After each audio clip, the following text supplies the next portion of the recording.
Hello everyone. Welcome back to Xylem. Welcome back to the world of English. നിങ്ങളുടെ സ്വന്തം നാച്ചു സാറാണ്. ഇംഗ്ലീഷിൽ 80 മാർക്കിന്റെ പേപ്പറിൽ ഏകദേശം എത്ര ചോദ്യങ്ങളാണ് ഉണ്ടാവുക? 35, 35. അതിൽ 10ാമത്തെ അല്ലെങ്കിൽ 11ാമത്തെ ചോദ്യം എപ്പോഴും എന്തായിരിക്കും എന്ന് നിങ്ങൾക്ക് അറിയോ? യെസ്, അപ്രിസിയേഷൻ ആണ്. As A matter of fact ഇത് വളരെ എളുപ്പമുള്ള ഒരു ചോദ്യമാണ്. എന്നാലും കുറെ പേർക്ക് കുറച്ച് കൺഫ്യൂഷൻസ് ഉണ്ട്. ഇതെങ്ങനെയാണ് എഴുതുക?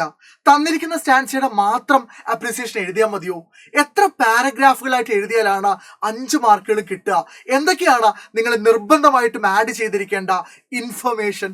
ഇത്രയും ഡൗട്ടുകളൊക്കെയാണ് നിങ്ങൾക്കുള്ളതെങ്കിൽ you are in the right place.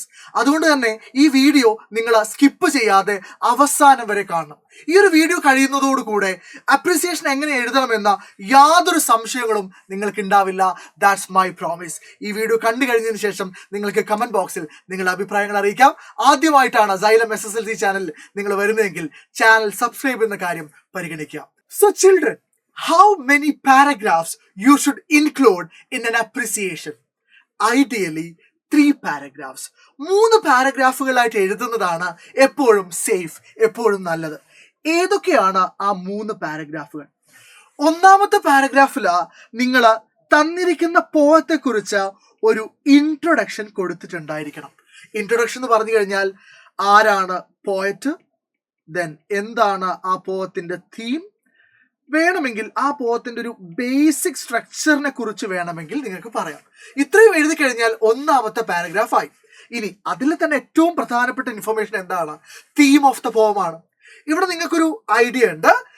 Theme എന്ന് പറയുന്നത് നിങ്ങൾക്ക് പഠിച്ചു വെക്കാവുന്ന ഒരു കാര്യമാണ്. നമുക്ക് പഠിക്കാനുള്ള ഫസ്റ്റ് ടേമിന് പഠിക്കാനുള്ള 2 പോംസ് ആണ്, ലൈൻസ് റിട്ടൺ ഇൻ ഏർലി സ്പ്രിങ്ങും ബ്ലോയിങ് ഇൻ ദ വിൻഡും. അതിന്റെ തീം നിങ്ങൾ ഓൾറെഡി പഠിച്ചു വെക്കുകയാണെങ്കിൽ നിങ്ങൾക്ക് അത് എവിടെ ഉപയോഗിക്കാവുന്നതാണ്. യെസ്, രണ്ടാമത്തെ പാരഗ്രാഫ് എന്ന് പറയുന്നത് നിങ്ങൾക്ക് തന്നിരിക്കുന്ന സ്റ്റാൻസാസിനെ എന്ത് ചെയ്യുകയാണ്? എക്സ്പ്ലെയിൻ ചെയ്യുകയാണ്. സോ രണ്ടാമത്തെ പാരഗ്രാഫ് എക്സ്പ്ലനേഷൻ ആണ്. സർ, അവിടെ ഒരു ചോദ്യമുണ്ട്. നമ്മൾ പലപ്പോഴും സ്കൂളിൽ നിന്ന്, ട്യൂഷൻ സെന്ററിൽ നിന്ന് ഒരു പോയത്തിന്റെ മുഴുവൻ അപ്രിസിയേഷൻ പഠിച്ചു വെക്കാനാണ് പതിവ്. ലൈൻസ് റിട്ടൺ ഏർലി സ്പ്രിംഗ് എന്ന് പറഞ്ഞ പോയത്തിൽ 6 സ്റ്റാൻസുകൾ ഉണ്ട്, 24 ലൈൻസ് ഉണ്ട്. പക്ഷെ എല്ലാ സ്റ്റാൻസുകളുടെയും എക്സ്പ്ലനേഷൻ നിങ്ങൾ കൊടുക്കണോ? വേണ്ട. നിങ്ങൾക്ക് തന്നിരിക്കുന്നത് 2 സ്റ്റാൻസി ആവാനാണ് സാധ്യത. അതിന്റെ എക്സ്പ്ലനേഷൻ മാത്രം കൊടുക്കുക.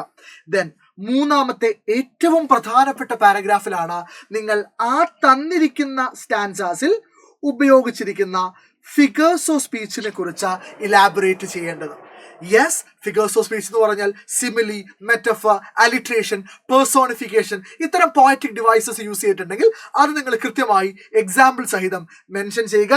ദെൻ അതിനൊപ്പം തന്നെ ഈ മൂന്നാമത്തെ പാരഗ്രാഫ് കഴിഞ്ഞ് നിങ്ങൾക്ക് ആ കവിതയെക്കുറിച്ച്, ആ പോയത്തിനെ കുറിച്ച് നിങ്ങളുടെ അഭിപ്രായങ്ങൾ എന്തെങ്കിലും ഉണ്ടെങ്കിൽ, your comments about the poem, നിങ്ങൾക്ക് അവസാനത്തിൽ 1, 2, 3 വരിയിൽ എഴുതാം.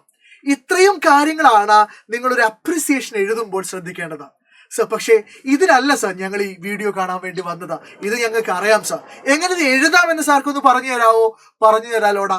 അതിനു മുമ്പ് എങ്ങനെയൊക്കെയാണ് ചോദ്യങ്ങൾ വന്നത് എന്നൊന്ന് കണ്ടാലോ? നോക്കൂ. Here is a sample question. This is actually asked in first term 2023. 2023 first term എക്സാമിന്, 2023 ഫസ്റ്റ് ടേം എന്ന് പറഞ്ഞാൽ 2022 എക്സാം നടന്നത്. ആ എക്സാമിന് ചോദിച്ച ഒരു ചോദ്യമാണിത്. ചോദ്യം: read the following lines from lines written in early spring and write an appreciation focusing on the theme, imagery and other poetic devices. Lines written in early spring എന്ന് പറഞ്ഞ പോം നിങ്ങൾ എല്ലാവരും പഠിച്ചിട്ടുണ്ടാവും. സോ അതിൽ ആദ്യത്തെ 2 സ്റ്റാൻസ് അല്ലേ, I heard 1,000 blended notes while in a grove I sat recline എന്ന് തുടങ്ങി, and much it grieved my heart to think what man has made of man. ഈ 8 വരികൾ 2 സ്റ്റാൻസുകളുടെ അപ്രിസിയേഷൻ എഴുതാനാണ് പറയുന്നത്. ശ്രദ്ധിച്ച് കേൾക്കണേടാ. ആ പോയത്തിൽ 6 സ്റ്റാൻസാസ് ഉണ്ട്. പക്ഷെ എത്ര സ്റ്റാൻസയുടെ അപ്രിസിയേഷൻ മാത്രം നിങ്ങൾ എഴുതിയാൽ മതി. 2 സ്റ്റാൻസയുടെ നിങ്ങൾക്ക് എത്ര മാർക്ക് കിട്ടും? 5 മാർക്ക്. ശരിയാണല്ലോ. ഇനിയാണ് നമ്മുടെ കളി തുടങ്ങുന്നത്. ഇതെങ്ങനെയാണ് എഴുതേണ്ടത്? 2019 മറ്റൊരു ചോദ്യം ചോദിച്ചു. അത് അവസാനത്തെ 2 സ്റ്റാൻസയുടെ അപ്രിസിയേഷൻ എഴുതാനാണ്. നമ്മളിപ്പോൾ ഒരു ഡെമോ എന്നുള്ള രീതിയിൽ ആദ്യത്തെ 2 സ്റ്റാൻസയുടെ അപ്രിസിയേഷൻ എഴുതുന്നു. അവസാനത്തെ 2 സ്റ്റാൻസയുടെ അപ്രിസിയേഷൻ നമ്മൾ ഇന്ന് വൈകുന്നേരം 7 മണിയുടെ ലൈവിൽ പറയുന്നുണ്ട്. അതിനെക്കുറിച്ച് ഡീറ്റെയിൽസ് ഞാൻ തരാം. അപ്പൊ നോക്കണം. ഇതാണ് നമ്മുടെ ചോദ്യം. ഇങ്ങനൊരു ചോദ്യം കിട്ടുമ്പോൾ നമ്മൾ എങ്ങനെയാണ് അതിനെ അപ്രോച്ച് ചെയ്യേണ്ടത് എന്ന് കൃത്യമായി നിങ്ങൾ കേൾക്കണം. ശരി, അപ്പൊ നമ്മളിത് എഴുതാൻ പോവാണ്.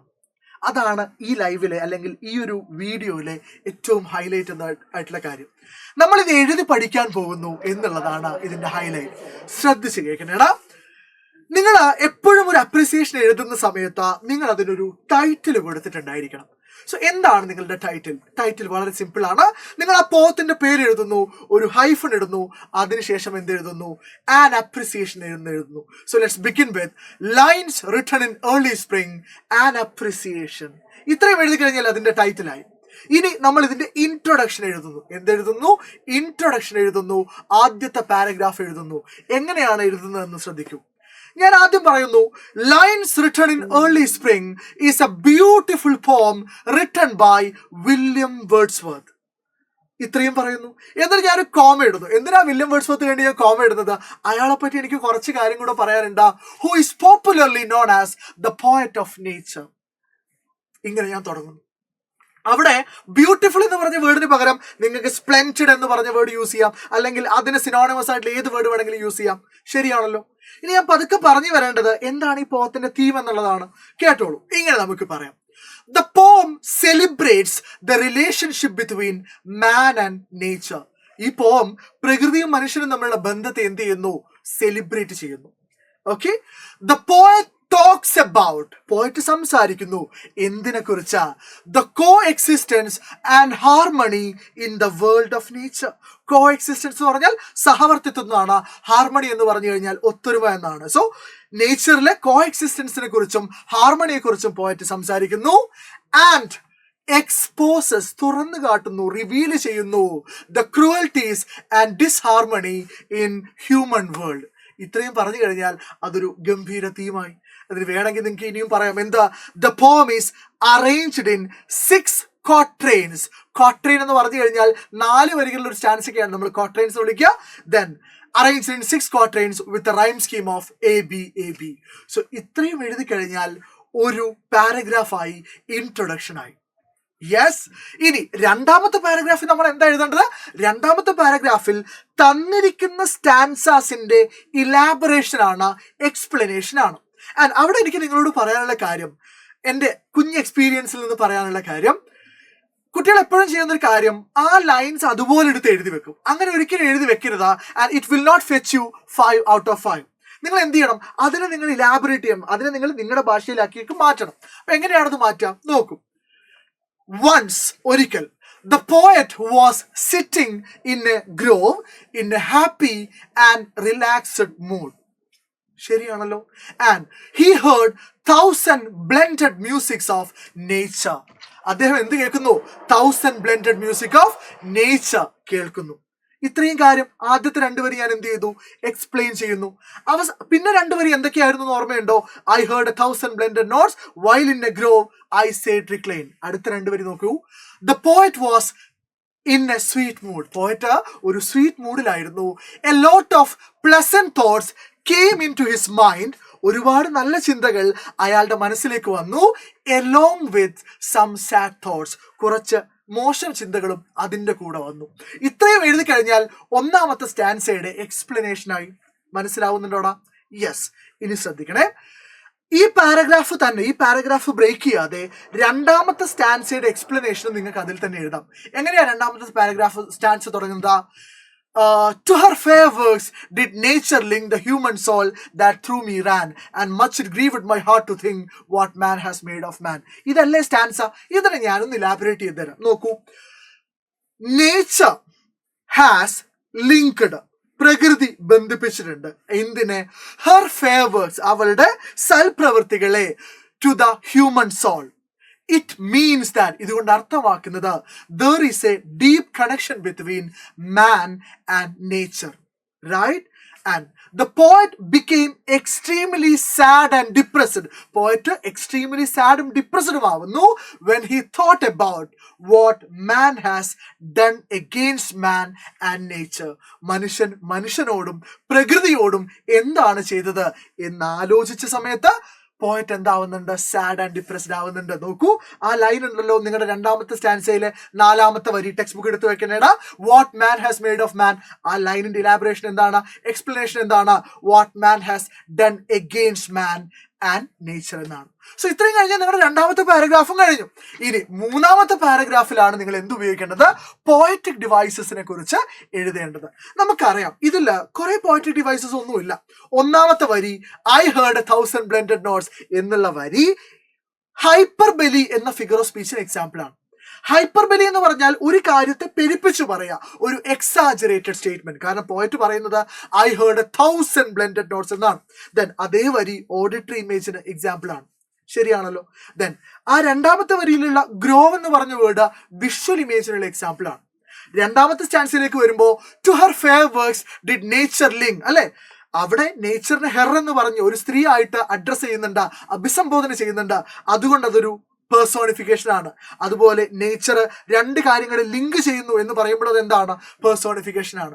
പിന്നെ ആ സ്റ്റാൻസിയുടെ താഴെ 4ാമത്തെ വരിയിൽ what man has made of മാൻ എന്നുള്ള ലൈൻ ഒരു അലിട്രേഷനുള്ള എക്സാമ്പിൾ ആണ്. സോ ഇത്രയും കാര്യങ്ങളാണ് നിങ്ങൾ 3ാമത്തെ പാരഗ്രാഫിൽ പറഞ്ഞിട്ടുള്ളത് ഉണ്ടാവേണ്ടത്. അതെങ്ങനെയാണ് പറയേണ്ടത് നോക്കൂ. നമുക്ക് വേണമെങ്കിൽ ഇങ്ങനെ തുടങ്ങാം. The poet അല്ലെങ്കിൽ used rich variety of poetic devices in this poem to make it beautiful. Okay ആണല്ലോ. ഇനി ഓരോന്നായിട്ട് പറഞ്ഞു വരുന്നു. The line I heard 1000 blended notes is an example for the figure of speech hyperbole as well as auditory image. അപ്പൊ ആ കാര്യത്തിൽ തീരുമാനമായല്ലോ. ഇനി ഞാൻ അവിടെ പ്രധാനപ്പെട്ട ഒരു ഫിഗർ ഓഫ് സ്പീച്ച് പേഴ്സോണിഫിക്കേഷൻ ആണ്. അപ്പൊ ഞാൻ എന്ത് പറയുന്നു? 2ാമത്തെ സ്റ്റാൻസിൽ ആദ്യത്തെ വരി ഞാൻ സിംഗിൾ ഇൻവേർട്ടഡ് കോമയിൽ എഴുതുന്നു. എന്നിട്ട് പറയുന്നു to her fair works did nature link is an excellent example for personification.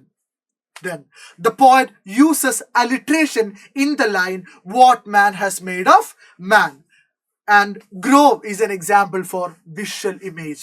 ഇത്രയും പറഞ്ഞു കഴിഞ്ഞാൽ നിങ്ങൾ ഗംഭീരമായി 3ാമത്തെ പാരഗ്രാഫും കംപ്ലീറ്റ് ചെയ്യുന്നു. അതിനുശേഷം നിങ്ങൾ ഒരു ഒറ്റ വരി കൂടെ എഴുതുന്നു. എന്തുകൊണ്ട് നിങ്ങൾക്ക് ഈ പോം ഇഷ്ടപ്പെട്ടു? ഞാൻ എഴുതുന്നു I love this poem because of the beauty and theme of the lines. I love this poem because of the beauty and theme of the lines. നിങ്ങൾക്ക് എന്ത് കാരണങ്ങൾ വേണമെങ്കിലും എന്ത് ചെയ്യാം? യൂസ് ചെയ്യാം. മക്കളെ, ഇതോടുകൂടെ ഈ വീഡിയോ കഴിഞ്ഞു. നോക്കൂ, എങ്ങനെയാണ് അപ്രിസിയേഷൻ എഴുതേണ്ടത്, എങ്ങനെ നിങ്ങൾ ഈ 2 സ്റ്റാൻസുകൾ വന്നാൽ അതിനെ എങ്ങനെ സ്ട്രക്ചർ ചെയ്യണം എന്നൊക്കെ നമ്മൾ പറഞ്ഞു. ഇത്രയേ ഉള്ളൂ കാര്യങ്ങൾ. പക്ഷെ ഒരു കാര്യം കൂടെ നിങ്ങളെ ഞാൻ ഓർമ്മപ്പെടുത്തുന്നു. Lines written in early spring എന്ന് പറഞ്ഞ പോം അത്രമേൽ പ്രധാനപ്പെട്ട ഒരു പോമാണ്. അത് നിങ്ങൾ ഗംഭീരമായി മനസ്സിലാക്കി വെച്ചാൽ നിങ്ങൾക്ക് കോൺഫിഡന്റ് ആയിട്ട് ഈ തവണത്തെ ഫസ്റ്റ് ടേം എക്സാം എഴുതാം. സോ ഈ പോം ഡിസ്കസ് ചെയ്തുകൊണ്ടുള്ള ഒരു ലൈവ് ഇന്ന് വൈകുന്നേരം കൃത്യം 7 മണിക്ക് Xylem SSLC ചാനലിൽ നടക്കുന്നുണ്ട്. നമ്മൾ 6 സ്റ്റാൻസുകളും ഗംഭീരമായി ഡിസ്കസ് ചെയ്യും. എങ്ങനെ അപ്രിസിയേഷൻ സ്ട്രക്ചർ ചെയ്യും എന്നൊക്കെ എഴുതി പഠിക്കും. ഏറ്റവും പ്രധാനപ്പെട്ട സ്റ്റാൻസ നമ്പർ 5 and 6 നിങ്ങൾക്ക് കുറച്ചു പേർക്കെങ്കിലും കൺഫ്യൂഷൻ ഉള്ള 6ാമത്തെ സ്റ്റാൻസ് നമ്മൾ ഗംഭീരമായി ഡിസ്കസ് ചെയ്യും. സോ ഇതിനൊക്കെ വേണ്ടി ഇന്ന് വൈകുന്നേരത്തെ ലൈവ് നിങ്ങൾ നിർബന്ധമായും കാണുക. ലൈവിന്റെ ലിങ്ക് താഴെ കമന്റ് ബോക്സിൽ പിൻ ചെയ്ത് വെച്ചിട്ടുണ്ട്. സോ നിങ്ങളുടെ സുഹൃത്തുക്കൾക്കൊക്കെ ആ വീഡിയോയുടെ ലിങ്ക് അയച്ചു കൊടുക്കുക. ഈ വീഡിയോ നിങ്ങൾക്ക് യൂസ്ഫുൾ ആയിരുന്നെങ്കിൽ നോക്കൂ, ഇവിടെ ഞാനൊരു അപ്രിസിയേഷൻ എഴുതി വരാതിരുന്നത് നിങ്ങളുടെ മുമ്പിൽ വെച്ച് എഴുതിയത് നിങ്ങൾക്ക് അത് അത്രമേൽ ക്ലാരിറ്റി കിട്ടണം എന്നുള്ള നിർബന്ധം കൊണ്ടാണ്. സോ യൂസ്ഫുൾ ആയിരുന്നെങ്കിൽ നിങ്ങളുടെ അഭിപ്രായങ്ങൾ കമന്റ് ബോക്സിൽ അറിയിക്കുക. Thank you for watching. എന്നെ അറിഞ്ഞുകൂടാത്ത ആളുകൾക്ക് my name is Nasar Faruddin, also known as Nachu. So thank you everybody. This is Nasir Faruddin signing off from Xylem Learning. Thank you.